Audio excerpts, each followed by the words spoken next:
And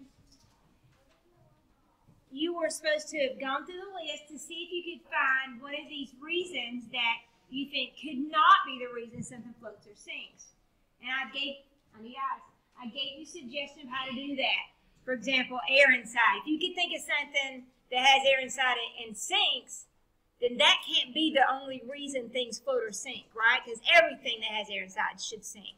So somebody tell me, somebody tell me one that you think is probably not the reason. Tyler. Size. So give me an example, Tyler. Why do y'all think size isn't the reason? Because you can take a big stick and it'll float, but if you take a small pebble, it'll probably sink.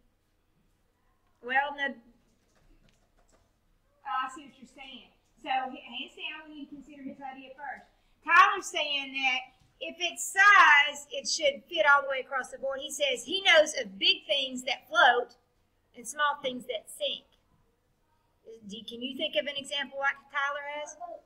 What's an example of something big and it floats? Campbell. Okay, yeah, we're pretty good. I guess it depends on the person, right? Some people are bigger than others. Yeah, it's person, and then something small that sinks. Chase. A rock, yeah. So a rock. What about like a cruise ship? Yeah, and that's really big. And then something small that sinks, a penny. Now, can you think of two things that have the same size and one sinks and one floats? Talk to your neighbor about that for a second.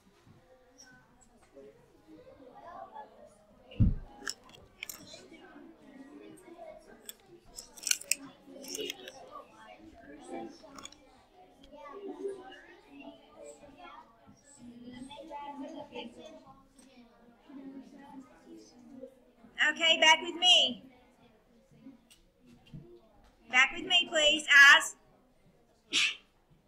Can you think of two things that are the same size and one sinks and one floats? Lacey.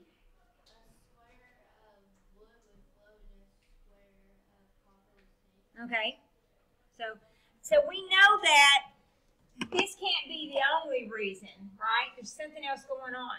What's another one you think might not be the only reason? Here I go, I'm getting hoarse again. Brooklyn.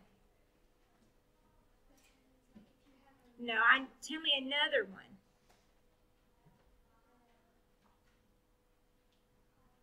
Hollow. Okay, so why do you think hollow can't be the only reason?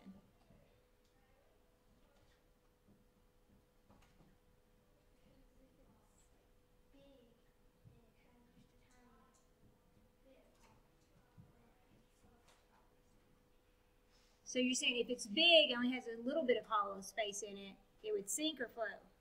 Is that what you're saying? Okay. What about hollow? Can you think of an example where there's something hollow and it sinks? JD? This leg is hollow. So maybe, yeah, we'd have to take it off and try it. Shaylin? A cardboard box. Now, a cardboard box will float initially, but then once it gets saturated, once all the water sucks in, it might sink. Chase? Paper's hollow?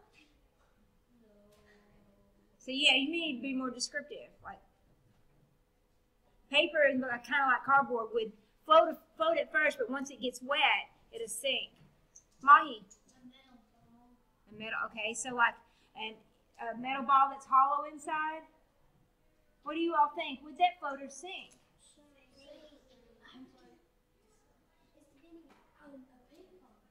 A ping pong ball is hollow. Does it float or sink?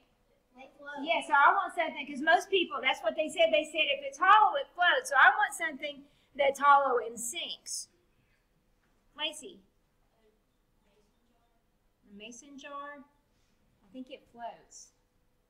It's closed up. Like a canning jar? But let's assume it's closed up. Yeah, I think it would float, but we can try that. I've got one up here.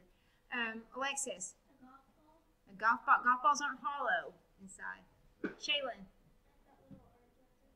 That little what? little globe. Yeah, it's hollow inside it has part inside the plastic there. I'll tell you an example I think of a lot when I think about this one. Have you ever seen a safe before? So it's a big metal box. Let's suppose you had a safe with nothing inside. Would it float or sink? Yeah, it's hollow, but it sinks. Now, let's flip this around. Can you think of something that's not hollow and still floats? What's something that's not hollow and it still floats?